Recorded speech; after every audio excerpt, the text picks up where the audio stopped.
I was a sex-addicted nun until I was caught in the convent's kitchen.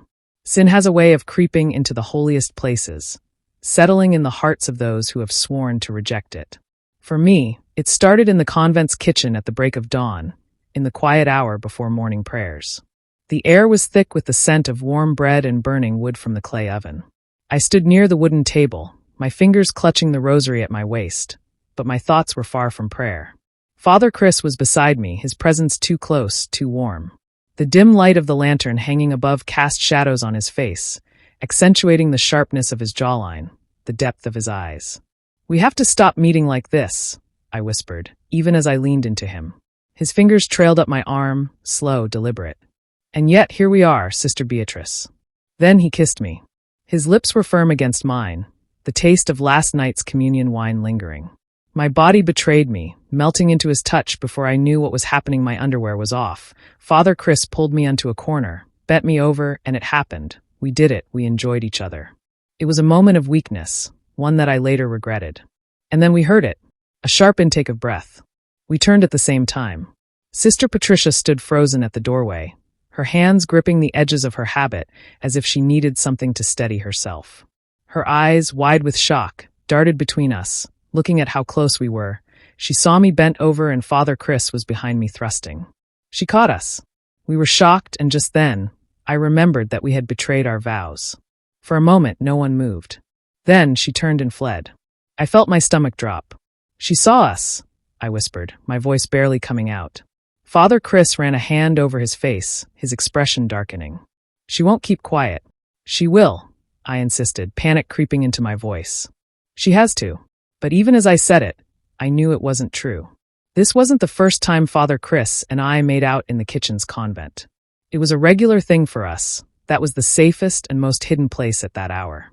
He had no business being found in the convent in the first place, not to talk of the ungodly hour where he somehow sneaks in for us to see. We didn't want any mistakes, so Father Chris had arranged for me to get an implant to prevent pregnancy. We met each other at least 3 times a week, and he would tell me when we'll have meet again each time we met. We had our time, we knew when no one would come to the kitchen, and we were smart about our moves. This went on for over a year, but this time was different. Sister Patricia caught us. Throughout the day, Sister Patricia avoided me. At breakfast, she sat at the farthest bench, not meeting my gaze. During midday prayers, her lips moved in silent supplication, her hands gripping the rosary so tight her knuckles turned white. By the time night fell, I knew there was only one way to stop her. And Father Chris agreed. Guilt is a slow poison. But fear? Fear is instant. That night, I found Sister Patricia in the convent garden. The moon hung high, casting pale light over the withered plants. She was bent over, pulling out weeds, her face drawn with deep thought.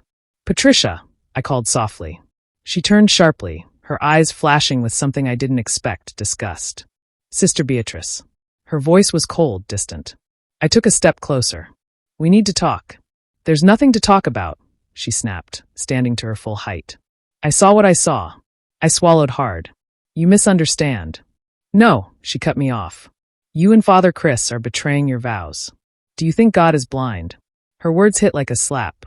I reached for her arm, but she jerked away. "If you don't say anything, no one will ever have to know," I pleaded. She laughed, but there was no humor in it. "So that's what this is? A plea? Or a threat?" I said nothing. She shook her head. "I'm telling the Mother Superior tomorrow." Fear gripped me. Tomorrow. There was no time left. The night was heavy with silence. Even the wind refused to whisper. Father Chris and I had followed her, watching from the shadows as she finished her night prayers in the chapel. She had no idea. Not until it was too late. She walked through the courtyard, her silhouette outlined against the dim lantern glow from the convent hallways. We waited. Just as she passed the well, Father Chris stepped out. She barely had time to react before he grabbed her, his large hand muffling her scream. I rushed forward, my heart pounding so hard I could barely think. Her eyes met mine, wide with confusion, pleading. "Forgive me," I whispered. Father Chris pressed his hand tighter over her mouth as he dragged her towards the well. Her feet kicked against the ground, desperate, her nails clawing at his hands. But he was stronger. With one final shove, he pushed her over the edge. A muffled splash. Then silence. I peered into the darkness. The water rippled around her motionless body, her habit billowing like a ghostly shroud. It was done. The next morning, the convent was in an uproar. Sister Patricia was missing. By noon, someone found her. Whispers of suicide spread like wildfire. The Mother Superior was grief-stricken, speaking in hushed tones about depression, about struggles unseen. No one suspected us. For years, we carried on, the guilt buried deep. Until the past came knocking. We thought we had buried the past, but the past has a way of clawing its way back to the surface. For years, we had told ourselves that there was no evidence, no proof of what we did that night.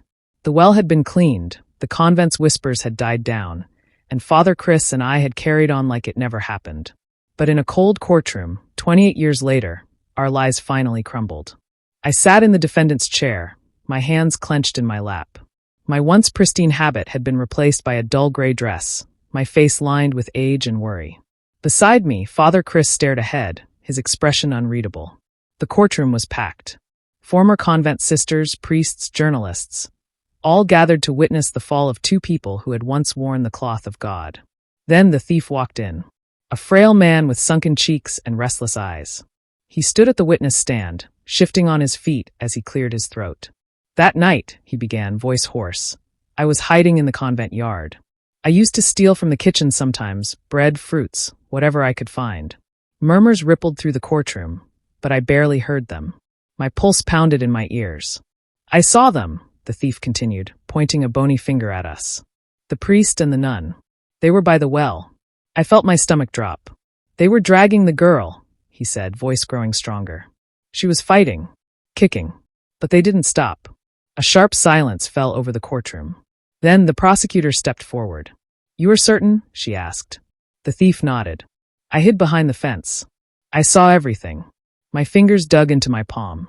We had lived freely for almost 3 decades. And now, a common thief was about to ruin us. The prosecutor turned to us. Sister Beatrice, Father Chris, what do you have to say? Father Chris exhaled sharply, then leaned forward. This is ridiculous, he said, his voice cold. This man is a thief, an unreliable witness. He was trespassing on holy grounds, and now you take his word against ours. I straightened my back. We have served the church faithfully for years, I added, forcing steel into my voice. And now you drag us through the mud over the testimony of a criminal? The judge remained unimpressed. The witness described the night in detail. He turned to me. Where were you on the night of Sister Patricia's disappearance? I hesitated. Praying, I finally answered. Father Chris nodded. As was I. The prosecutor smirked. Then explain this. She held up a photograph, an old, faded image of the convent courtyard. At first, I didn't understand. Then my breath caught in my throat. It was the well, and near the rim, in the dirt barely visible, was the imprint of a shoe. A man's shoe. Large. Heavy. Father Chris's shoe. His grip tightened on the table, his jaw flexing. That could belong to anyone, he snapped. The prosecutor wasn't finished. A former sister from the convent recalled that, after Patricia's body was found, the well was suddenly cleaned. The floor scrubbed. The bucket and rope replaced. The Mother Superior found it odd, but she was told it was routine maintenance. I felt my throat close. We had thought we had covered our tracks. We had burned our habits from that night, wiped the well clean. But something had remained. Something small, something we hadn't accounted for. And now it was back to haunt us. The judge sighed, then looked at us again. Are you denying that you were involved in Sister Patricia's death? Father Chris's face hardened. We have nothing to say. I nodded, lifting my chin. This entire case is built on the words of a thief and speculation, I added. The prosecutor shook her head. And guilt. I felt a cold shiver run through me. We had been cornered. And for the first time in 28 years, I knew that we were truly doomed. The word hit like a hammer. Guilty. The courtroom erupted in murmurs and whispers, but I barely heard them.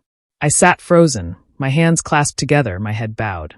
Father Chris remained still beside me, his shoulders stiff, his face a mask of indifference. But I knew he was just as broken inside. We had spent years building a life on a lie, but no lie lasts forever. The judge's voice rang out. For the murder of Sister Patricia, and for tampering with evidence, this court sentences Father Christopher and Sister Beatrice to life imprisonment. A gasp rippled through the courtroom. And, he continued, both are to pay a fine for obstruction of justice. My chest tightened. I wanted to speak, to beg for mercy, But what would be the point? Patricia's dead eyes haunted me. She had begged for mercy that night, and we had given her none. Now it was our turn. Prison is a different kind of convent. The walls are just as high, the silence just as heavy. But here, there are no prayers to save you. I sit on my iron cot, staring at the cold concrete walls, my fingers tracing the shape of the cross on my chest. There is no escape, only regret. And in the dark of the night, I hear it. The sound of splashing water. A voice whispering my name. Sister Patricia never left. She is here. She is waiting. And just like that, our freedom was taken away from us, and 28 years later, Sister Patricia got justice. A special surprise is coming your way. Subscribe now and turn on post notifications to be the first to know about our exciting giveaway.